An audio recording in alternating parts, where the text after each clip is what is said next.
கர்த்தரும் இரட்சகரும் மீட்பருமாயிருக்கிற ஆண்டவர் இயேசு கிறிஸ்துவின் நாமத்தில் யாவருக்கும் அன்பின் வாழ்த்துக்கள்.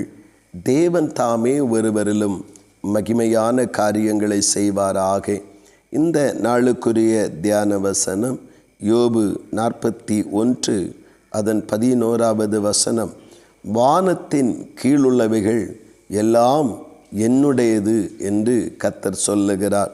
ஆண்டவருடைய நாமத்தினாலே அங்கே அந்த வசனத்தை முழுமையாய் வாசிக்கும் பொழுது, கர்த்தர் மனித வாழ்விலே மனிதன் விரும்பின உடனேயே கேட்ட உடனேயே அங்கே பதில் கொடுப்பதற்கு அல்லது அந்த நன்மைகளை செய்வதற்கு கர்த்தருக்கு முந்தி யார் அங்கே கொடுத்து வைத்திருக்கிறார்கள் என்று சொல்லி ஆண்டவரே கேட்க ஆரம்பிக்கிறார்.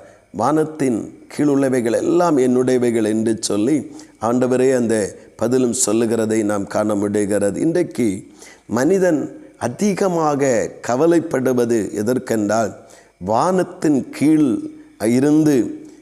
இருந்து இல்லாதவைகளாய் போகிற உலக காரியங்களுக்காகத்தான் அதிகமாய் மனிதன் கவலைப்பட்டும் அலைந்தும் பிரயாசப்பட்டும் அதை நாடியும் தேடியும் திரிவதை நாம் காண முடிகிறது. ஆண்டவர் சொல்லுகிறார், இதெல்லாம் என்னுடையவைகள் தான், இதெல்லாம் என்னுடைய கரத்தின் கிரியாக இருக்கிறது.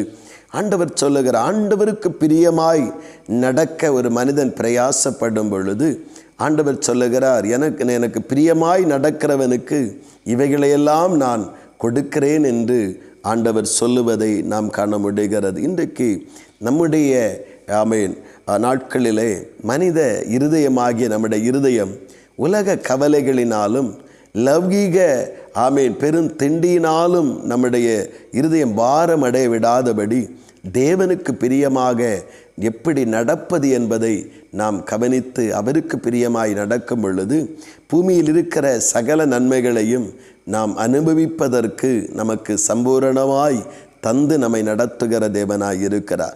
தேவனுக்கு பிரியமாய் நடக்கிறது எப்படி என்கிற காரியத்தை குறித்து மாறப்பட வேண்டுமே தவிர, அழிந்து போகிற உலக காரியம், வானத்தின் கீழிருக்கிற அழிவுக்காக நியமிக்கப்பட்டிருக்கிறவைகளுக்காக மனிதன் அலைந்து திரிகிற அந்த நிலைகள் மாற்றப்பட்டு கர்த்தருக்கு பிரியமாய் வாழ தன்னை ஒப்பு கொடுக்க வேண்டும். அப்பொழுது பூமிக்குரிய சகல நன்மைகளினாலும் கர்த்தர் நிரப்புகிற தேவனாய் இருக்கிறார். இந்த நாட்களிலே நம்முடைய இருதயம் உலக காரியங்களை குறித்து கவலைப்படாதபடி தேவனுக்கு பிரியமாய் வாழ்வது எப்படி, தேவனுக்கு பிரியமாய் ஜீவிப்பது எப்படி என்கிற அந்த நல்ல விஷயத்தை குறித்து இருதயம் பாரமடையட்டும். கர்த்தர் மகிமையானதை நமக்குள்ளே செய்து மகிமைப்படுத்துவாராக. ஆமேன், ஆமேன். செபிப்போம்.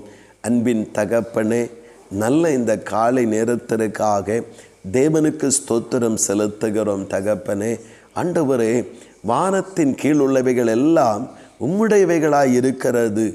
நீர் ஆண்டவரே அதை மனுஷனுக்காகவே அதை வைத்திருக்கிறீர். ஆனால் மனிதன் இன்றைக்கு கர்த்தரை பிரியப்படுத்தி அதை பெற்றுக்கொள்ளுவதற்கு முயற்சி செய்யாமல் அழிந்து போகிற உலக காரியங்களுக்காகவே கவலைப்பட்டு அதற்காக பிரயாசப்பட்டு அதற்காக கலங்கி அது இல்லாமையினாலே, அது கிடைக்காததினாலே பல விதமான அடிமைத்தனத்திற்குள்ளாக்கப்பட்டு பல விதங்களிலே தன்னை கெடுத்து கொண்டிருக்கிறதை பார்க்கிறோமே.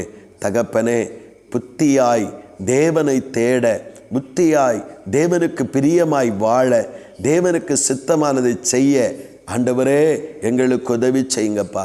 அப்பொழுது இவைகளெல்லாம் எங்களுக்கு கூட கொடுக்கப்படும் என்கிற அந்த வேத வசனத்தின்படி எங்களுக்கு அற்புதம் செய்யும். கர்த்தர் பெரிய காரியங்களை செய்கிறபடியாய் ஸ்தோத்திரம். இயேசு கிறிஸ்துவின் மூலம் ஜெபிக்கிறோம் ஜீவனுள்ள நல்ல பிதாவே. ஆமேன், ஆமேன்.